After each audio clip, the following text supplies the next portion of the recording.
Ampersand quote, nagtago ako sa bakanteng bahay sa tapat. Gabi-gabi, pinagmamasdan ko ang mga sarili kong anak. Ang mga tawanan nila, ang kanilang mga plano, ang pag-akyat ng mga baso ng champagne, para ipagdiwang ang pagkuha sa akin ng halos 30 milyong pesos. Ang lahat ng ito ay parang isang pelikula, pero mas masakit. Dahil ito ay totoo. At sa bawat sandali, lumalalim ang aking desisyon. Ang kanilang tagumpay ay panimula lamang ng aking hustisya. Ampersand quote, bago mo marinig ang buong kwento ng isang amang nanahimik, mag-subscribe ka muna, baka dito mo marinig ang sarili mong tinig. Ako si Lolo Jaime. Ngayon, lagpas na ako ng 60. Akala ko noon, basta mapalaki ko lang ng maayos ang aking mga anak, ayos na ang lahat sa buhay ko. Wala na akong hihilingin pa. Pero may isang araw, na-realize ko, may mga bagay pala na hindi mo kailangang ibigay lang ng ibigay ng walang hinihintay na kapalit. Isang umaga, sa Hall of Justice, sa isang silid na pamilyar sa akin, pinagmasdan ko ang aking anak, si Danilo, at ang aking manugang, si Luz Liminda. Nakaupo sila, kasama ang abogado nila, tila handang pirmahan ang isang transaksyon. Ngunit hindi lang ito ordinaryong transaksyon, ito ang pagbebenta ng aking bahay. Ang bahay na pinaghirapan ko, ang bahay kung saan sila lumaki. Ang dugo ay tila umakyat sa aking ulo, ngunit nanatili akong kalmado, isang ugali na nakuha ko sa 30 taon bilang isang hukom. Binuksan ko ang pinto. Lahat ng ulo ay lumingon sa akin. Nakita ko kung paano nawalan ng kulay ang mukha ni Danilo. Bahagyang tumayo si Luz Liminda bago piliting manatiling nakaupo. Ampersand quote, magandang hapon po, ampersand quote, sabi ko, sa boses na ginamit ko ng daan-daang beses para magsimula ng pagdinig. Ampersand quote, ako si Lolo Jaime, ang tunay na may-ari ng bahay na sinusubukan niyong bilhin. Ampersand quote, nagulantang ang lahat, ngunit sa loob ko, hindi na ito ang unang pagkakataon na nakaramdam ako ng ganitong pait. Nagbalik ang aking isip sa mga linggo bago ang sandaling iyon. Ang lahat ay nagsimula sa isang kakaibang pakiramdam, isang masamang premonition, sa loob mismo ng aking bahay. Isang hapon, pagtulak ko sa pinto ng aking opisina, hinanap ng aking mga daliri ang switch ng ilaw, at sa kalagitnaan ng paggalaw, nanatili ang aking kamay sa ere. May mali. Walang dramatikong nangyari, walang baligtad na muebles, walang basag na salamin. Ngunit pagkatapos ng 40 taon na nakatira sa bahay na ito sa aming subdivision sa Rizal, 30 sa mga iyon bilang hukom sa mataas na hukuman ng estado, alam ko ang bawat anggulo, bawat anino, bawat detalye ng silid na iyon. Ang mga Manila folder sa aking lamesa ay ilang sentimetro sa kaliwa ng kung saan ko ito iniwan. Ang silya ay may ibang anggulo. Ang aking pribadong metal filing cabinet, ang aking filing cabinet, ay may sariwang gasgas sa paligid ng lock. Kinabog ang aking puso. Ibinaba ko ang aking bote ng tubig sa mesa ng labis na maingat, nakikipaglaban sa pagnanais na sumugod sa lahat ng bagay. Sa halip, dahan-dahan kong nilibot ang lamesa, hinayaan kong imapa ng aking mga mata ang bawat maliit na pagbabago. Ang folder ng titulo ng bahay na laging nakaharap sa akin ay ngayon ay nakatagilid. Ang mga dokumento sa buwis na iniingatan ko sa kronolohikal na pagkakasunod-sunod ay magulo. May naghalungkat ng mga papeles na iyon ng metodiko, sinubukang ibalik sa halos orihinal na lugar, halos, ngunit hindi perpekto. Yumuko ako sa tabi ng filing cabinet, umangal ang aking mga tuhod. Ang lock ay may maliliit na gasgas, isang lampang trabaho, marahil ay ginamit ang kutsilyo sa mesa o pambukas ng sulat. Binuksan ko ang drawer. Lahat ay naroon pa rin, ngunit sa ibang ayos. Ang aking huling habilin ay nasa ilalim ng mga insurance policy, sa halip na sa ibabaw. Ang mga financial statement ay may makapal na bakas ng hinlalaki sa mga margin.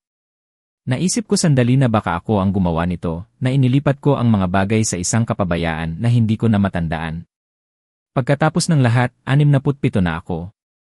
Ngunit habang nabubuo ang ideya, agad ko itong binaliwala. 3 dekada sa hukuman ang nagturo sa akin na mas magtiwala sa ebidensya kaysa sa maginhawang paliwanag.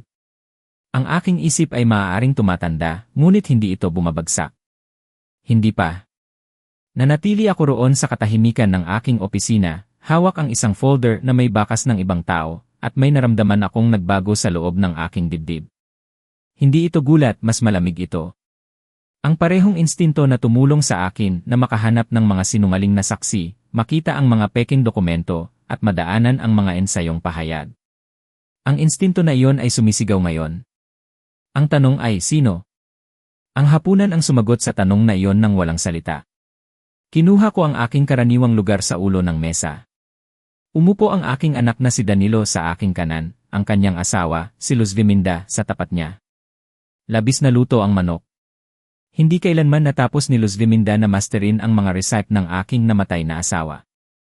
Ngunit pinutol ko ito ng may sukat na katumpakan at dahan-dahang inuya habang sila ay nagkukwentuhan ng mga walang kwentang bagay tungkol sa kanilang araw.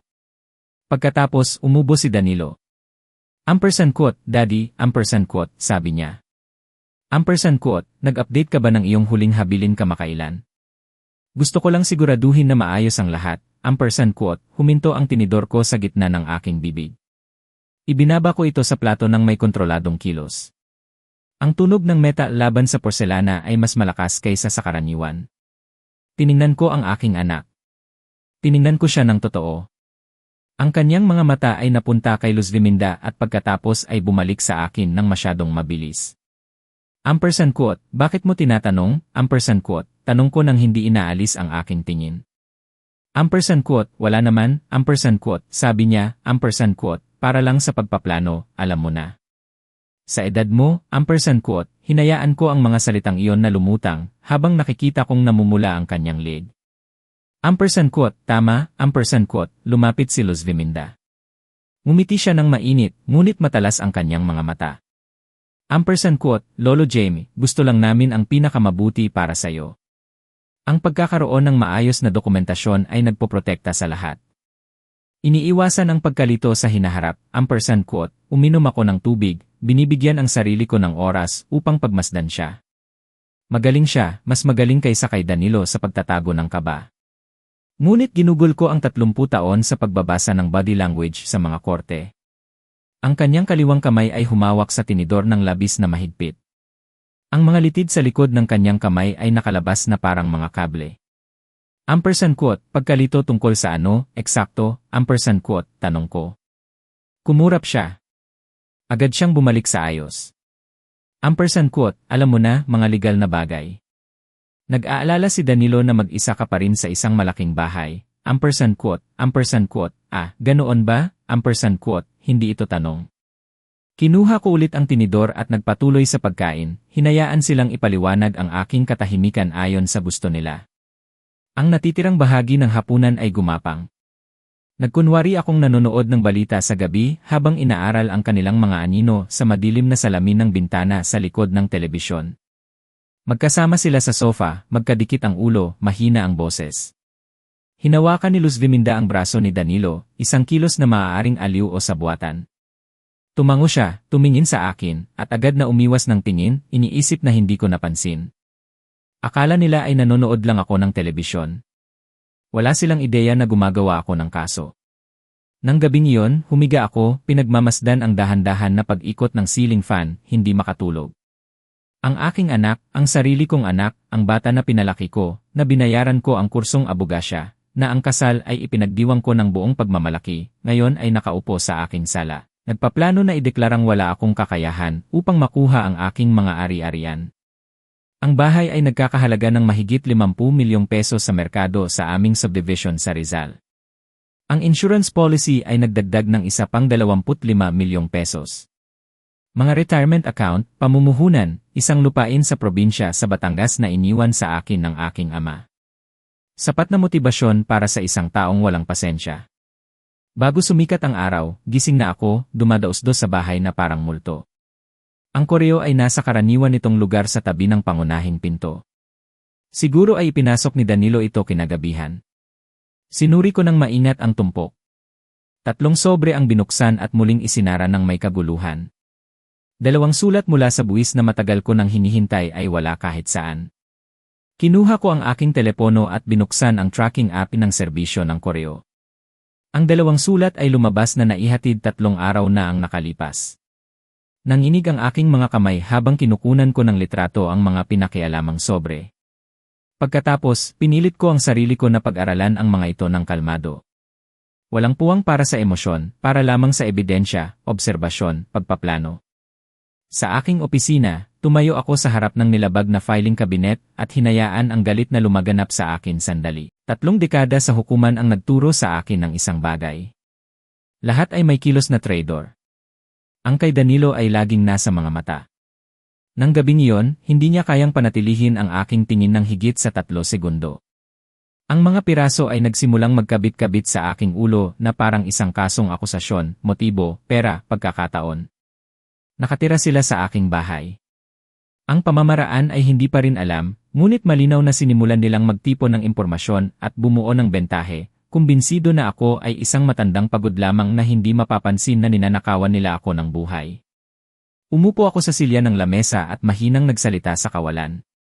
Ampersand quote, akala nila ako ay isang matandang pagod lang, ampersand quote, matututunan nila kung ano talaga ang itinuturo ng paggugol ng 3 dekada sa isang hukuman, kung paano basahin ang ebidensya, kung paano bumuo ng isang kaso, at kung paano umatake kapag hindi nila inaasahan, ampersand quote, nagsimulang mabuo ang plano. Hindi ito tungkol sa pagganti. Hindi pa. Una, kailangan ko ng impormasyon. At para makakuha ng impormasyon, kailangan kong maging invisible. Kailangan nilang maniwala na nanalo na sila, na ako ay wala sa landas, na maaari silang kumilos ng malaya. Gusto nilang mawala ako. CJ. Mawawala ako, ngunit hindi tulad ng inaasahan nila. Kumuha ako ng notepad at sinimulang gumawa ng mga listahan, mga gamit na kailangan ko, mga lugar kung saan ako makakapanood, mga taong may utang na loob sa akin. Nagsimulang umayon ang makinarya ng aking pag-atake nang may parehong katumpakan na ginamit ko upang buwagin ang mga estratehiya ng mga depensa sa mga paglilitis. Nang sumikat ang araw sa disyerto, na nagtatapon ng mahahabang anino sa sahig ng aking opisina, alam ko na kung ano ang gagawin ko. Binuksan nila ang isang pinto patungo sa kadiliman, iniisip na makakahanap ng isang matandang walang depensa sa kabilang dako. Makakatagpo sila ng isang hukom, at sa pagkakataong ito, hindi ako nakatali sa mga panuntunan ng pamamaraan o ebidensya. Sa pagkakataong ito, ang hatol ay sa akin lamang. Gumugol ako ng 2 araw sa pagpaplano, 2 araw sa pagganap ng papel ng isang naguguluhang retirado habang naghahanda ng maingat. Ngayon, nakaupo ako sa mesa ng almusal kasama si Danilo at Luz Viminda, handa ng ilatag ang bitad. Pinahiran ko ang mantikilya sa tinapay ng dahan-dahan. Uminom ako ng kape ng may kalkulasyon at inilagay ang tasa sa mesa ng tila walang ingat. Ampersand quote, napag-isipan ko ang tungkol sa biyahe sa Palawan na laging nating pinag-uusapan, ampersand quote, sabi ko. Ampersand quote, gagawin ko. 2 linggo, simula ngayon, ampersand quote, tumama ang tinidor ni Danilo sa plato. Ampersand quote, ngayon? Ang biglaan naman, ampersand quote, nagkibit balikat ako habang inaabot ang jam. Ampersand quote, retirado na ako. Walang panahon tulad ng kasalukuyan. Laging gusto itong makita ng nanay mo. Akala ko, panahon na upang gawin ito para sa kanya. Ampersand quote, ang emosyon sa huling pangungusap ay kinakalkula ng milimetriko, sapat na totoo upang maging tapat, sapat na estratehiko upang mailayo ang hinala.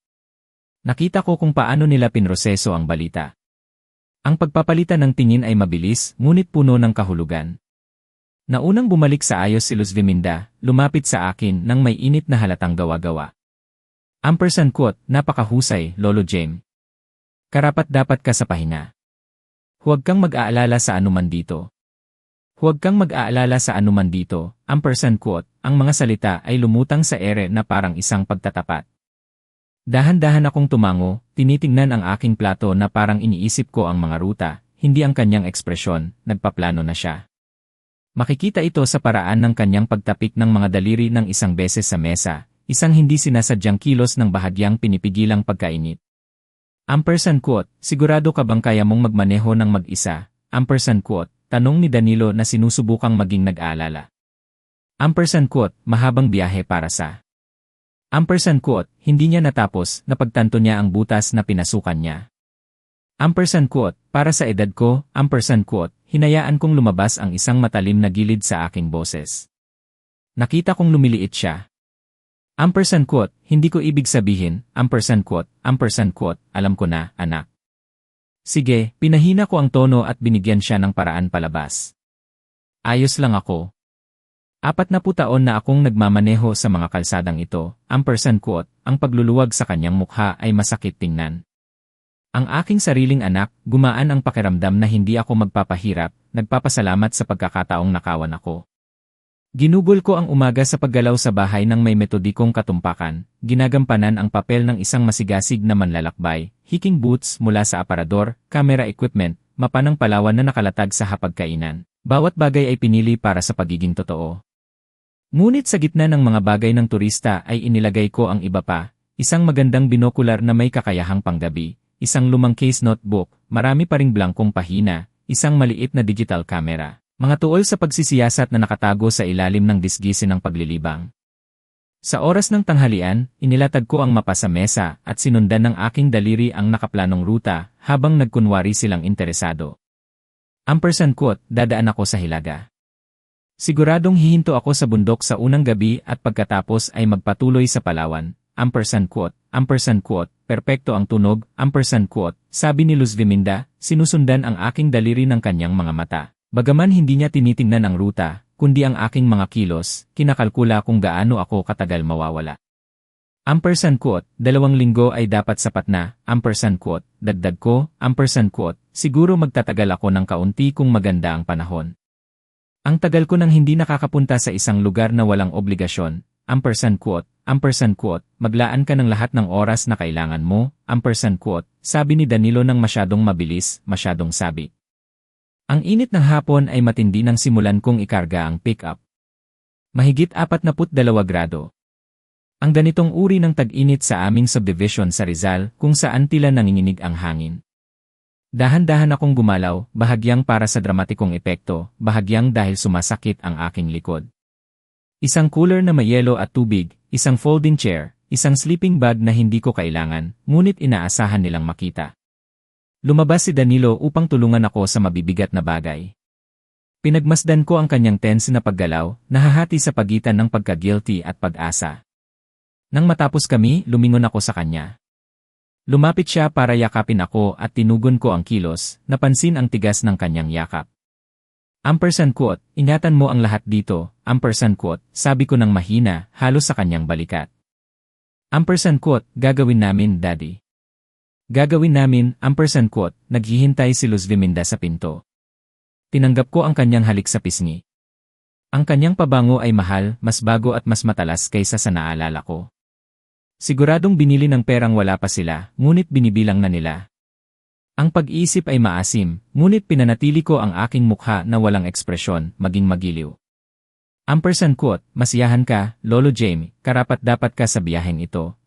Quote, sumakay ako sa pick-up, pinagana ang makina. Nanatili sila sa beranda, kumakaway ng may masyadong malawak na ngiti, masyadong matalas na sigasig. Habang lumalayo ako, inobserbahan ko sila sa rearview mirror. Sa sandaling inakala nilang hindi ko na sila nakikita, nagbago ang kanilang mga mukha. Ang braso ni Danilo ay pumulupot sa bewang ni Luz Viminda. May sinabi ni Luz Viminda na nagpatawa kay Danilo. Nagdiriwang sila. 20 kilometro sa silangan, hindi sa Hilaga. Ang motel sa disyerto ay nasa tabi ng kalsada, isa sa mga lugar na tumatanggap ng cash at hindi nagtatanong. Nag-check-in ako sa isang peking pangalan, si Javier Munoz, ang pangalan ng isang nasasakdal na napawalang sala ko taon na ang nakalipas at matagal ng patay. Ngunit ang kanyang mga detalye ay naalala pa rin. Ang receptionist ay halos hindi ako tiningnan. Ang kwarto ay eksakto sa inaasahan ko. Manipis na carpet, umuumbol na aircon, telebisyon na nakabato sa kabinet. Umupo ako sa gilid ng kama at naghintay na dumilim. 3 oras. Kumain ako ng sandwich na dala ko. Uminom ng tubig.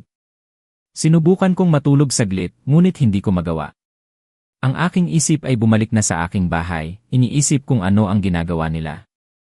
Nagsimula. Ang mga ilaw ng sasakyan na dumausdos sa kalsada bandang 11 oras 47 minuto ng gabi ay nanatili sa aking isip.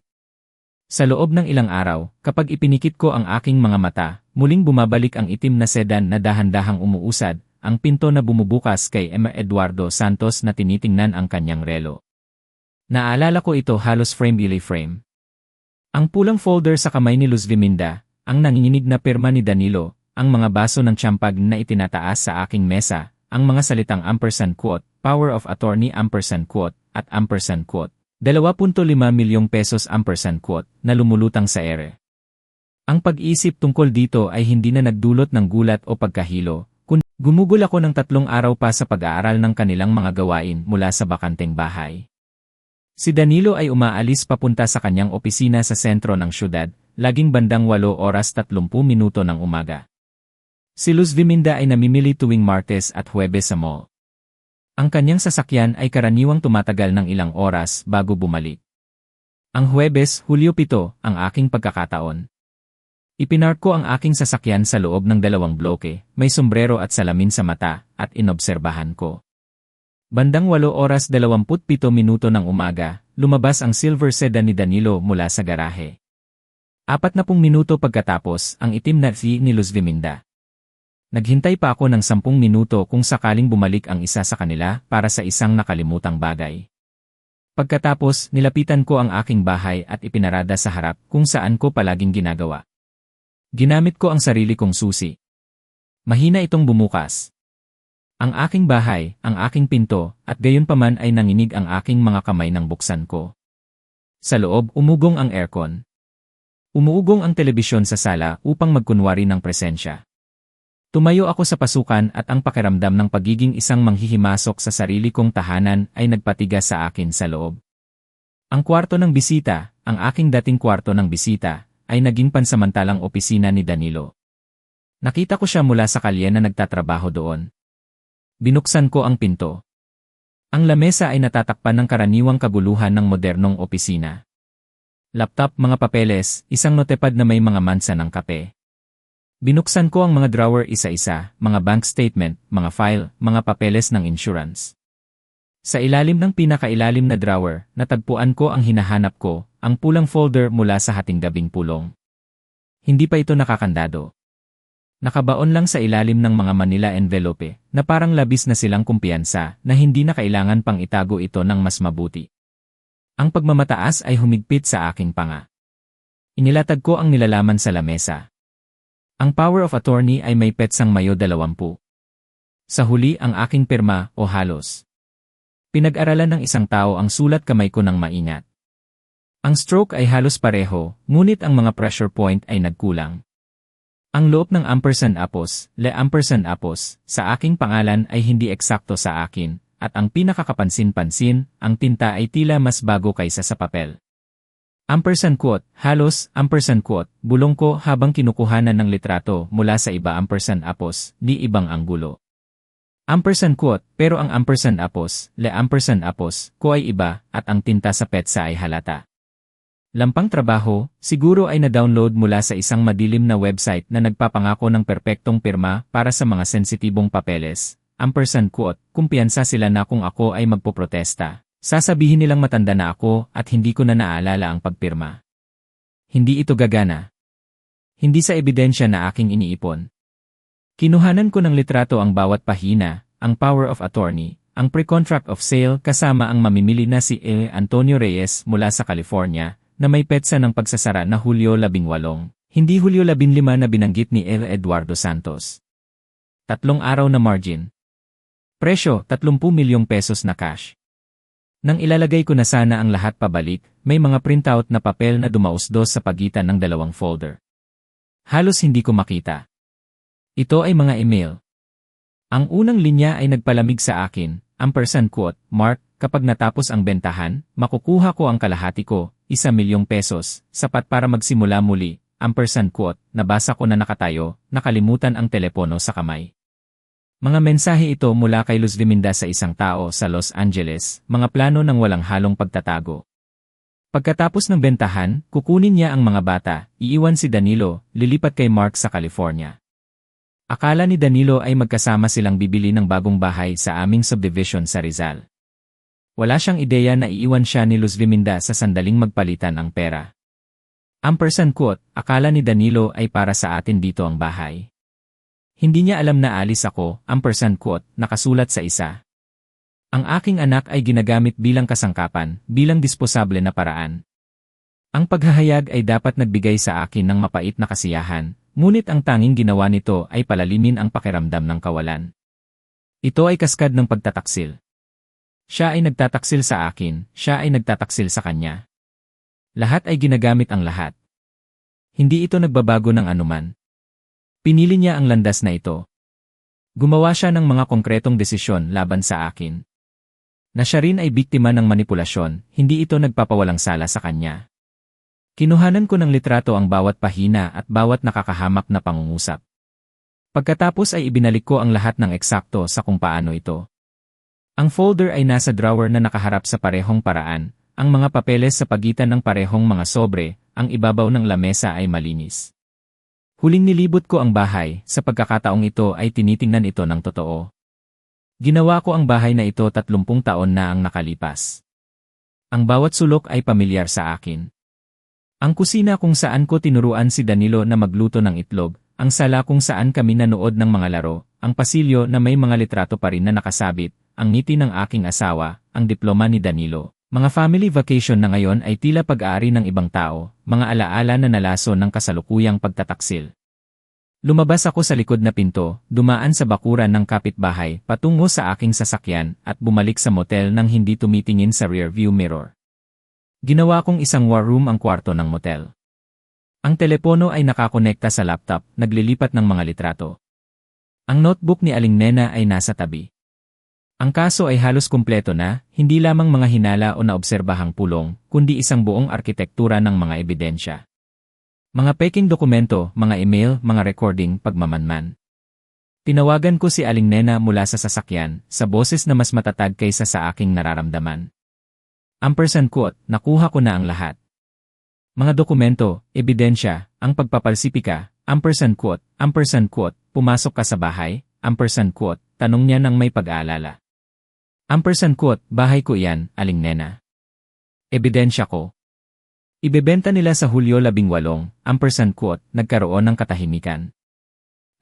Quote, kung gayon, ano ang susunod mong hakbang? Quote, titigil ako sa pagtugon at magsisimulang mag-akusa, quote, sagot ko. Nang gabing iyon, halos hindi ako natulog. Ginugol ko ang mga oras sa harap ng computer na bukas ang mga litrato.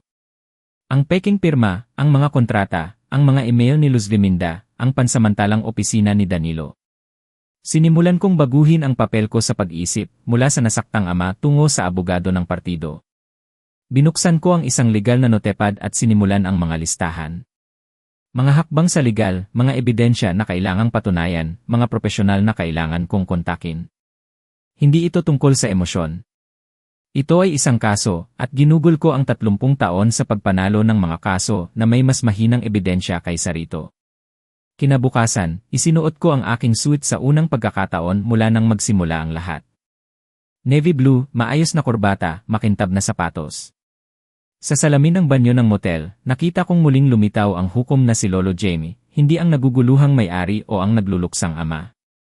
Inilagay ko ang folder ng mga ebidensya sa aking portfolyo at nagmaneho patungo sa sentro ng syudad. Ang unang hintuan ay ang opisina ng isang mapagkakatiwalaang notaryo, si Atty. Christina Lee, nakilala ko mula sa mga korte. Nagsumite ako ng isang sinumpaang pahayag na nagsasaad, sa ilalim ng panunumpa, na hindi ko kailanman binigyan ng power of attorney si Danilo o sinuman upang mag-dispose ng aking mga ari-arian. Quote, naiintindihan mo ba ang implikasyon nito? Quote, tanong niya habang inilalagay ang selyo. Quote, binibilang ko ang implikasyon nito, quote, sagot ko. Ang pagtunog ng selyo ay parang hampas ng martilyo ng hukom. Mula roon ay nagpunta ako sa Philippine Prosperity Bank. Si Emer Robert Garcia, ang manager, ay bumaba mula sa kanyang desk nang makita ako. Quote, Lolo Jamie, akala ko nagbakasyon ka. Quote, nagbago ang plano. Kailangan kong i-freeze ang anumang pagtatangka na ilipat ang aking bahay o mga account nang wala ang aking pisikal na presensya. Quote, paliwanag ko lang ang kinakailangan. Pagtatangka ng pagbebenta na may mga peking dokumento. Tumigas ang kanyang ekspresyon. Nagtype siya, sinuri ang mga screen. Quote, handa na. Kung wala ang iyong personal na identifikasyon, walang sentimo ang gagalaw at walang real estate transaction ang papayagan. Quote, inabot niya sa akin ang selyadong patunay. Ampersand quote, ikinalulungkot kong nangyayari ito sa'yo. Ampersand quote, salamat sa bilis, Robert. Ampersand quote, pangalawang pader ang naitayo. Pagkatapos ay humingi ako ng emergency appointment sa isang abogado sa Mana at Ari-Arian, si Atty. Sofia Castro. Sinuri ko ang kanyang mga credential. Ampersand quote, pinoprotektahan ang mga Ari-Arian, iniiwasan ang mga problema sa pagmamana, at pinananatili mo ang kontrol bilang trustor at trustee. Ampersand quote, gaano katagal ito? Ampersand quote, tanong ko. Ampersand quote, maaari ko itong i-draft ngayon at agad na isumite sa Registry of Deeds. Ampersand quote, mabilis siyang nag-type. Ampersand quote, anong petsa ng pagtatatag ang gusto mong lumabas? Ampersand quote, Mayo 15, ampersand quote, sabi ko. Hindi siya nagtanong kung bakit. Karapatan ko yon. Sa loob ng 2 oras, sinuri namin ang bawat clause. Pinananatili ko ang lahat ng kontrol. Ang Ari-Arian ay nailipat sa trust. Walang sinuman ang maaaring mag-dispose ng bahay nang walang pirma ko bilang trustee. Siya mismo ang nagprotocol sa notaryo at electronic na ipinadala ang dokumento sa registry. Para sa 4:00 ng hapon, legal na, ang aking bahay ay pag-aari na ng isang irrevocable trust na nilikha 1 buwan bago ang petsa ng pinaghihinalaang power of attorney. Nangangahulugan iyon ng isang simpleng bagay. Ni si Danilo o sinuman ay hindi maaaring ibenta ang bahay. Kahit na totoo ang power of attorney, dahil hindi siya ang may-ari ng anuman. Nagtayo sila ng isang buong operasyon sa isang lupa na hindi na nila maaaring tapakan. Binayaran ko ang kanyang bayad, 150,000 pesos ng buong puso. Bumalik ako sa motel at inilatag ang lahat sa kama. Organisado ang mga folder, mga kopya, mga digital backup. Pinuno ko ang 5 folder. Isa na may mga litrato at tala ni Aling Nena, isa pa na may mga peking dokumento at paghahambing ng pirma. Isa pa na may notarial act kung saan itinanggi kong nagbigay ako ng mga power of attorney. Isa pa na may nakasulat na pahayag ni Aling Nena na binuo namin ng magkasama, at ang huli na may dokumentasyon ng trust. Gumawa ako ng mga kopya sa BSC, nag-iwan ng isang set ng mga papeles sa isang safety deposit box sa bangko, nagbigay ng isa pa kay Aling Nena at iningatan ang 3 sa akin. Walang naiwan sa pagkakataon. Ampersand quote, handa na ang legal na balangkas. Ampersand quote, sabi ko kay Aling Nena sa telepono ng gabing iyon. Ampersand quote, nakarehistro ang trust, nakablock ang bangko, naidokumento ang mga pagpapalsipika. Ampersand quote, kailan mo sila haharapin? Ampersand quote, tanong niya. Ampersand quote, sa Hulyo 18, sa pagpirma ng bentahan. Ampersand quote, bakit ka maghihintay ng matagal? Ampersand quote, para sa pinakamataas na epekto. Hayaan silang maniwala na nanalo sila at makita ang lahat na gumuho sa publiko. Malamig yan, Lolo Jamie. Ampersand quote, hindi, Aling Nena. Ampersand quote, sagot ko. Ampersand quote, hustisya yan. Ampersand quote, 12 araw pagkatapos, noong Hulyo 14 na, opisyal akong bumalik mula sa aking paglalakbay. Pumasok ang aking sasakyan sa garahe bandang 2:00 ng hapon. Ang sikat ng araw ay kasing tindi pa rin. Ang hardin ay maayos, ang damo ay maikli, tila walang nagbago. Ngunit alam ko kung ano ang mga lihim na nangyari sa loob ng mga pader na iyon. Alam ko at hindi nila alam na alam ko. Ang hindi pagkakapantay-pantay ng impormasyon na ito ang aking huling sandata. Mula sa salamin ng sasakyan, nakita ko ang paggalaw ng kurtina. Alam na nilang dumating na ako. Pinasadya kong mag-inay ng kaunti ang susi habang ipinapasok sa kandado. Ampersand quote, nandito na ako. Ampersand quote, anunsyo ko. Ampersand quote, hindi naging maganda ang biyahe. Ampersand quote, lumabas si Danilo mula sa kusina, ang kanyang ekspresyon ay sandaling natigilan bago piliting ngumiti. Ampersand quote, Daddy, anong sorpresa? Ayos ka lang ba? Ampersand quote, sa likod niya, bumaba si Luz Viminda mula sa hagdanan, kinakalkula ang mga distansya at oras. 4 na araw bago ang inaasahan. Ang pagsasara ng bentahan ay sa Biyernes pa. Akala nila may oras pa sila. Inilapag ko ang aking maleta na tila pagod na pagod. Ampersand quote, hindi ako hiyang saklima doon. Ampersand quote, sabi ko. Ampersand quote, sumakit ang ulo ko. Mas minabuti ko nang umuwi. Ampersand quote, sayang naman. Ampersand quote, sabi ni Luz Viminda na may perpektong simpatsya na amoy plastic.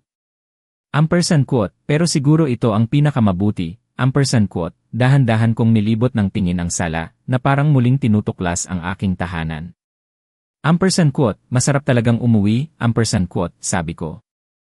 Ampersand quote, na-miss ko ang sarili kong kama, ampersand quote, nagpalitan sila ng tingin, isang halo ng ginhawa at pag-aayos ng plano.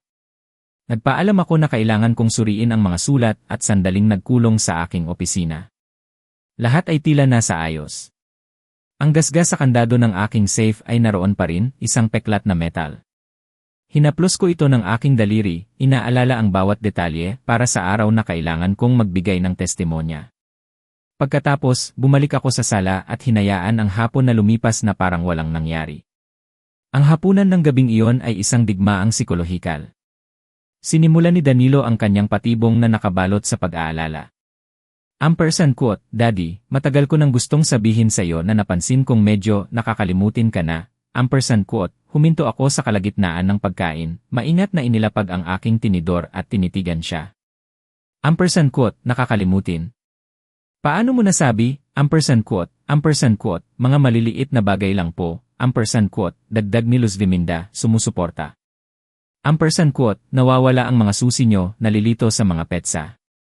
Natural lang po iyan sa edad nyo.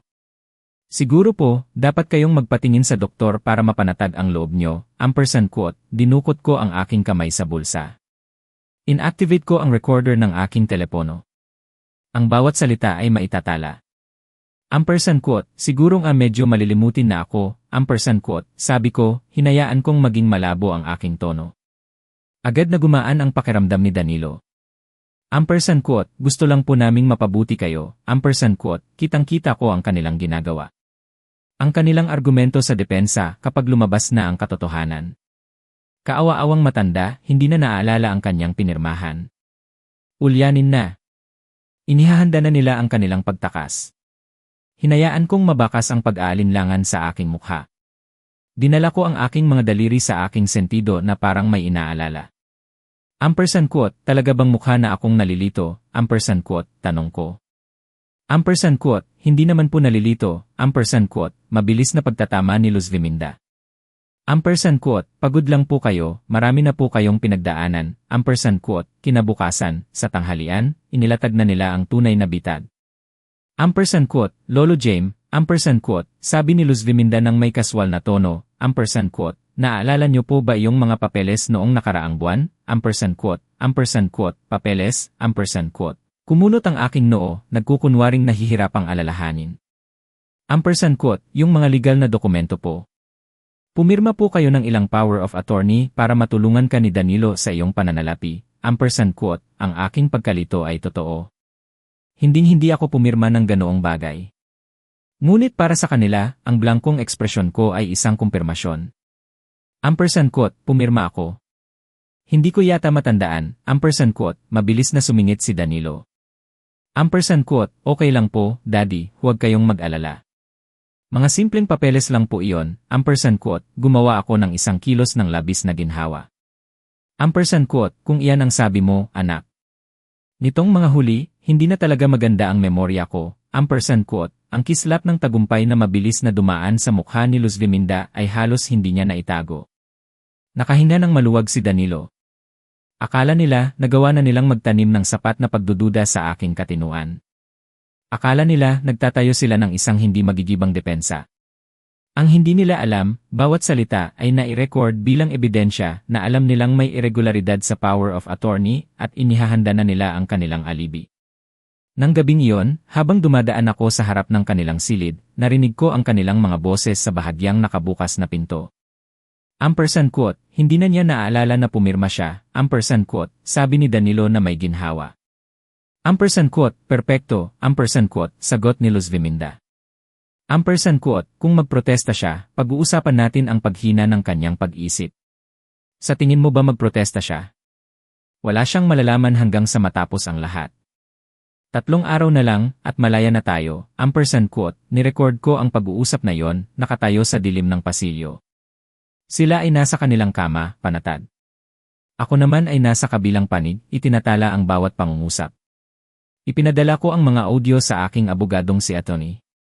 Sofia Castro, na may malinaw na subject na ampersand quote, patunay ng mapanlinlang na intensyon. ampersand quote, agad akong nakakuha ng tugon mula sa kanya. Ampersand quote, mga recording na napakalinaw, ampersand quote, sabi niya. Ampersand quote, patunay ng pagkakaroon ng sala, ampersand quote, hindi ako ngumiti. Alam kong hindi pa ito tapos, ngunit malinaw na ang landas. Wala silang ideya kung ano ang naghihintay sa kanila. Sa loob ng 3 sumunod na araw, sa loob ng 4 na oras, sa 2:00 ng hapon, nakaupo sila sa mesa ng pagsasara ng bentahan, kumbinsido na pipirmahan nila ang paglilipat ng aking bahay at tatanggap ng 30 milyong pesos. Hindi nila alam na naghihintay ako doon, dala ang lahat ng bigat ng batas. Ang Trustworthy Fiduciary Services ay nasa ikalawang palapag ng isang modernong gusali sa hilaga ng syudad. Mula sa pasilyo, nakita ko sa salamin ang conference room. Bandang 1:50 ng hapon, naroon na silang lahat. Si Kima Eduardo Santos ay nasa ulo ng mesa, nag-aayos ng mga dokumento. Si Danilo at Luz Viminda ay nasa kanyang kaliwa, maayos ang pananamit at kinakabahan. Sa kabilang panig, ang mamimili, si M. Antonio Reyes, isang Pilipino na naninirahan sa California, maayos ang ayos ng buhok, nakasuot ng mamahaling suit. Sa dulo, ang opisyal ng fiduciary, si Sara Martinez, nag-aayos ng mga papeles. Lahat ay tila isang normal na pagsasara ng bentahan. Tiningnan ko ang relo, 2:00. Si Attorney Sofia Castro ay nasa tabi ko, hawak ang portfolio. Ampersand quote, handa na, ampersand quote, tanong niya. Ampersand quote, handa na ako sa loob ng 2 linggo, ampersand quote, sagot ko. Binuksan ko ang pinto. Biglang naputol ang mga usapan. Lahat ng ulo ay lumingon sa akin. Nakita ko kung paano nawalan ng kulay ang mukha ni Danilo. Bahagyang tumayo si Luz Viminda bago piliting manatiling nakaupo. Kumunot ang noo ni Eva Santos. Humilig si M. Reyes, naiinis sa pagkaantala. Nagulat ang mukha ni Emma Martinez. Naglakad ako patungo sa libreng dulo ng mesa nang hindi inaalis ang aking suit at inilapag ang portfolio nang may pag-click na umalingaw-ngaw sa tahimik na silid. Ampersand quote, magandang hapon po, ampersand quote, sabi ko sa boses na ginamit ko ng daan-daang beses para magsimula ng pagdinig. Ampersand quote, ako si Lolo Jaime, ang tunay na may-ari ng bahay na sinusubukan ninyong bilhin. Ampersand quote, Lolo Jaime, anong ginagawa ninyo rito? Ampersand quote, tumayo si Luz Viminda. Binaliwala ko siya at diretsong hinarap si Emma Martinez. Ampersand quote, ang operasyong ito ay hindi maaaring magpatuloy. Ang power of attorney na pinagbabatayan nito ay peke. Ampersand quote, Daddy, hindi ito, ampersand quote, sinimulan ni Danilo. Ampersand quote, tumahimik ka, Danilo, ampersand quote, pinutol ko siya nang hindi tinitingnan. Binuksan ko ang portfolio at kinuha ang unang folder, ang pulang tab. Ang sinumpaang pahayag na may selyo ng notaryo. Inilapag ko ito sa harap ni Emma Martinez. Ampersand quote, nakasulat dito, sa ilalim ng panunumpa, na hindi ko kailanman binigyan ng kapangyarihan ang sinuman na ibenta o pamahalaan ang aking mga ari-arian, ampersand quote, kinuha ni Atty. Sofia ang asul na folder at inabot kay Emma Martinez. Ampersand quote, narito ang irrevocable trust para sa ari-arian, na itinatag noong Mayo 15. Mula ng araw na yon, ang tanging otorisado na makipagkontrata tungkol sa bahay ay si Lolo Jaime bilang trustee. Anumang kasunod na kasunduan ay walang bisa, ampersand quote, sinuri ni Emma Martinez ang mga petsa, selyo, at mga pagpaparehistro. Tumingala siya kay Emma Santos. Ampersand quote, sinuri niyo ba ang pagkakaroon ng trust na ito bago dalhin ang operasyong ito? Ampersand quote, namutla si Emma Santos. Ampersand quote, mukhang lehitimo ang power of attorney. Pinroseso ko ang bentahan batay doon, ampersand quote, humilig si M. Reyes, galit. Ampersand quote, pinaniwalaan niyo ako na malinis ang lahat, ampersand quote, sumingit si Luz Viminda, sinusubukang bawiin ang kontrol. Ampersand quote, ito ay isang hindi pagkakaunawaan. Pumirma si Lolo Jaime, ngunit nalilito na siya. Ang kanyang memorya, ampersand quote, kinuha ko ang aking telepono. Ampersand quote, pahintulutan niyo akong sariwain ang inyong memorya. Ang recording na ito ay mula 2 araw na nakaraan, ampersand quote, pindutin ko ang play. Napuno ng boses ni Luz Viminda ang silid. Ampersand quote, kung magpoprotesta siya, pag-uusapan natin ang paghina ng kanyang pag-isip, ampersand quote, pagkatapos ay ang kay Danilo. Ampersand quote, 3 araw na lang, at malaya na tayo, ampersand quote, at muli, siya. Ampersand quote, kung gayon ay malaya na tayo. Ampersand quote, pinigilan ko ang audio. Ang katahimikan ay mas mabigat. Ampersand quote, mukha ba itong sa isang taong naniniwala ng buong puso sa isang balidong power of attorney? Ampersand quote, tanong ko. Binuksan ko ang itim na folder, inilatag ang mga litrato sa mesa. Ang pulong sa hating gabi sa aking hapagkainan, ang mga dokumentong nakakalat, ang mga pirma, ang tsampag, bawat larawan ay may oras at petsa. Binuksan ko ang laptop at nag-project ng ilang pinalaking larawan. Ampersand quote, ito ang pulong noong Hulyo 2, bandang 11:53 ng gabi sa aking bahay, habang akala ninyo ay nagbabakasyon ako. Dito makikita si Emil Santos na sinusuri ang mga dokumentong kinuha mula sa aking pinilit na kabinet. Dito makikita si Danilo na pumipirma. Dito si Luz Viminda na ibinibigay sa kanya ang aking pulang folder. Ampersand quote, yumuko si Emil Reyes, sinuri ang mga larawan at pagkatapos ay tumingin kay Emil Santos ng may purong paghamak. Ampersand quote, ito ay pandaraya. Tatawagan ko ang aking abogado. Ampersand quote, pinagkatiwalaan ko ang dokumentasyon na ibinigay nila sa akin. Ampersand quote, bumulong-bulong si Emil Santos. Ampersand quote, hindi nyo alam na mayroon din akong ito. Ampersand quote, dagdag ko, kinuha ang birding folder na may pagsusuri ng mga pirma. Ampersand quote, ang aking tunay na pirma at ang pirma sa power of attorney na inihambing. Malinaw ang mga pagkakaiba. Presyon, guhit, hugis ng kurba. Ampersand quote, isinara ni Emma Martinez ang kanyang folder nang may pagbagsak. Ampersand quote, ang operasyong ito ay ititigil. Ayon sa regulasyon, kailangan kong ipaalam sa mga otoridad ang posibleng pagpapalsipika ng mga dokumento. Ampersand quote, kinukuha na ni M. Reyes ang kanyang mga gamit. Ampersand quote, ibebenta mo ako ng isa pang bahay kapag nabawi mo ang iyong lisensya. Kung mabawi mo. Sa mga taong ito, hindi na ako makikipag-ugnayan. Ampersand quote, tinitigan ako ni Luz Viminda. Ampersand quote, hindi mo ito magagawa. Pamilya mo kami. Ampersand quote, muling inilagay ko ang aking mga folder ng kalmado. Ampersand quote, 3 dekada akong nagpataw ng mga kahihinatnan sa mga lumalabag sa batas.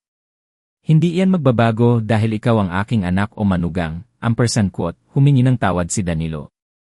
Ampersand quote, Daddy, pakiusap, maaari natin itong ayusin. Ampersand quote, tumingala ako at tiningnan siya ng may parehong katahimikan na tiningnan ko ang napakaraming akusado. Ampersand quote, huli kang naging aking pamilya, noong araw na pumasok ka sa aking safe para magnakaw. Mula ngayon, isa ka lamang sa mga akusado. Ampersand quote, lumabas ako ng silid ng hindi lumilingon. Sa likuran ko, nanatili ang mga nagtataasang boses, ang mga pagtatampo, ang gulat. Kung kayo po ay nakikinig pa rin hanggang dito, tulungan niyo akong mag-comment ng ampersand apos, isa ampersand apos, sa ibaba, para malaman kung mayroon pa ring mga kaibigan na kasama ko sa buong paglalakbay na ito. Ang inyong presensya ang pinakamalaking inspirasyon para ituloy ko ang huling bahagi. Tahimik na ama. Sa elevator, mahinang nagsalita si Atty. Sofia. Ampersand quote, napakasakit niyan. Ampersand quote, hustisya yan. Ampersand quote, sagot ko. At ngayon? Ngayon, sa istasyon ng pulisya, upang magsumite ng reklamo. Pagkatapos ay sa bangko upang palakasin ang mga hakbang. At sa bahay, upang palitan ang mga kandado. Bumukas ang mga pinto at sinalubong ako ng sikat ng araw sa disyerto. Sa unang pagkakataon sa loob ng maraming linggo, huminga ako ng malalim. Ang bahay ay akin pa rin. Ang pangunahing labanan ay nanalo. Kulang na lamang ang mga kahihinatnan.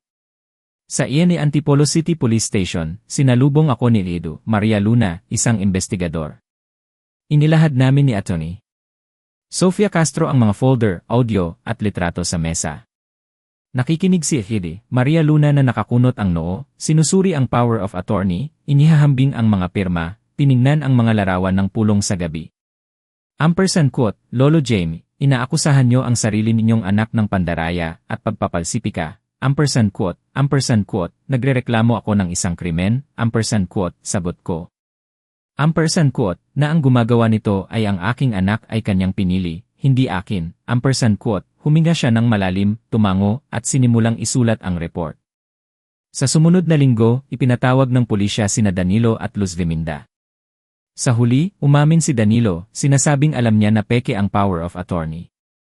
Tinanggi ni Luz Viminda ang lahat hanggang sa ipakita sa kanya ang mga email kay Mark sa Los Angeles.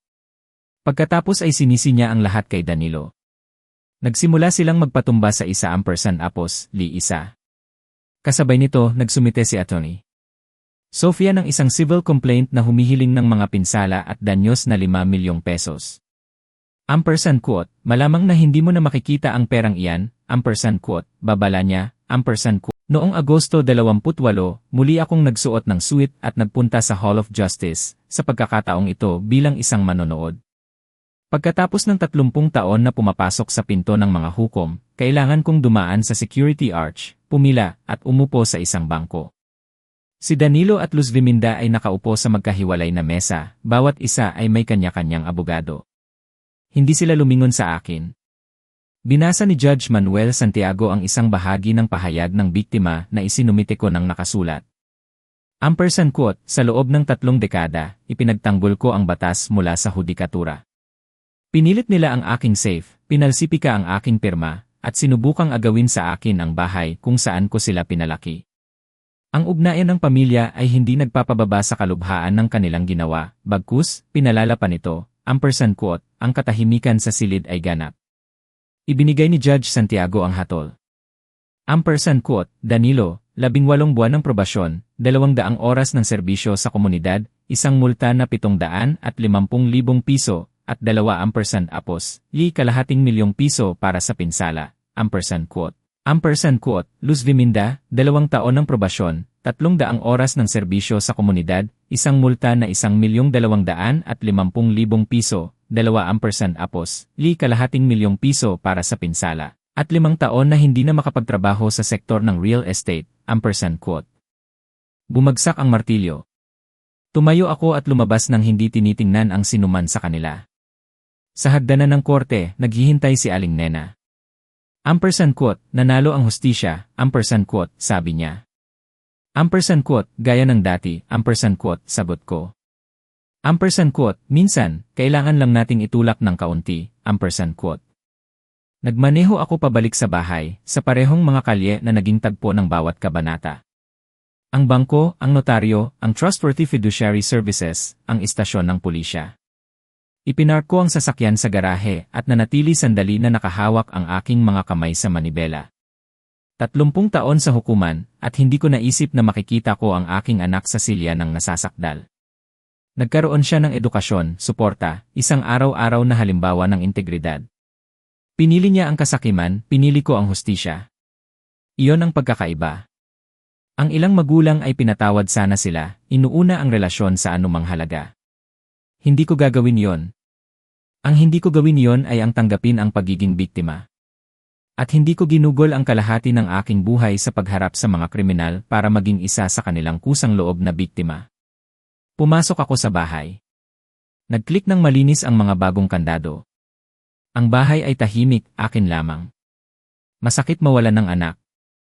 Masakit yon palagi. Ngunit pinanatili ko ang isang bagay na hindi ko pinlano na isakripisyo. Ang aking dignidad. Ang aking tahanan. Ang aking respeto sa sarili. Ang hustisya ay hindi laging mabait, ngunit halos palagi itong tama. Naghanda ako ng kape. Binuksan ang laptop at sinimulang hanapin ang mga programa ng legal na suporta para sa mga nakatatanda. Ipalit ang sakit sa layunin. Ang pagtataksil sa proteksyon para sa iba. Sinubukan nila ang lahat para gawin akong biktima. Tumanggi ako. Ang pagtanggi na iyon ang tunay na tagumpay. Ang pag-ibig sa anak ay hindi nangangahulugan ng pagpapabaya sa sarili. Kailangan nating bigyan ng halaga ang ating dignidad at magtakda ng hangganan, kahit sa pinakamamahal natin. Ang pagtanaw ng utang na loob ay pundasyon ng pamilya. Walang sinuman ang may karapatang ituring na karaniwan lamang ang pagmamahal at paghihirap ng magulang. Ang paglaki ay nangangahulugan ng pag-unawa sa halaga ng bawat sakripisyo. Ang kabaitan ay may halaga lamang kapag ito ay inilalagay sa tamang lugar. At minsan, ang matalinong pagganti ay isang anyo ng paggising sa moralidad. May mga ugnayan na sagrado. May mga pagtataksil na hindi pinapatawad. At ayos lang iyon. Ang bahay ay tahimik, ligtas, ipinagtanggol. Ito ay aking bahay muli, ang kwento ni Lolo Jamie ay nagtatapos dito. Ano ang masasabi niyo sa desisyon ni Lolo Jamie? May iba ba kayong gagawin kung kayo ang nasa kanyang posisyon? Ibahagi ang inyong mga saloobin sa comment section. Binabasa ko po ang bawat isa. Kung ang kwentong ito ay nagpaliwanag o nagparamdam ng isang bagay sa inyo, huwag kalimutang mag-iwan ng like. Ibahagi rin ito sa isang taong pinaniniwalaan niyong madarama rin ang mensahe nito. At mag-subscribe sa channel na Tahimik na Ama para hindi niyo mapalampas ang susunod pang mga misteryo. Magkita-kita tayo sa susunod na kwento. At sino ang nakakaalam, baka sa susunod na pagkakataon kayo na ang maging bida.